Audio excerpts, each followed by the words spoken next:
Iba't ibang ahensya ng pamahalaan nagsanib puwersa para tiyakin na magiging maayos ang pagbubukas ng klase sa Lunes. Palasyo nanawagan sa publiko na pairalin ang bayanihan sa pasukan ng mga mag-aaral. Narito ang report. Tulong-tulong ang iba't ibang ahensya ng pamahalaan upang masiguro magiging maayos ang pagbubukas ng klase sa Lunes. Ayon kay Presidential Communications Group Secretary Sunny Coloma, maliban sa Department of Education, handang-handa na rin ang iba pang ahensya ng gobyerno na gampanan ng kanilang magiging papel ngayong pasukan. Ang Department of Public Works and Highways o DPWH ang naatasang tiyaking tapos bago magpasukan ang mga school building projects.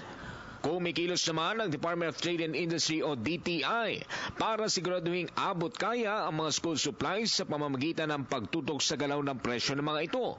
Pangungunahan naman ng Department of Health ang edukasyon at kampanya upang maiiwas sa sakit na dengue ang mga estudyante. Habang ang Philippine National Police bahala sa pag-iikot at pagbabantay sa paligid ng mga paaralan upang hindi masalisihan ng mga masasamang loob.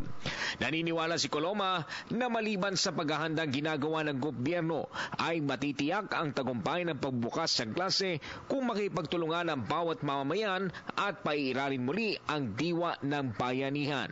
Batay sa datos ng DepEd, tinatayang nasa 26 na milyon ang magbabalik eskwela ngayong darating na pasukan. Para sa Telebisyon ng Bayan, ako si Ralph Obina.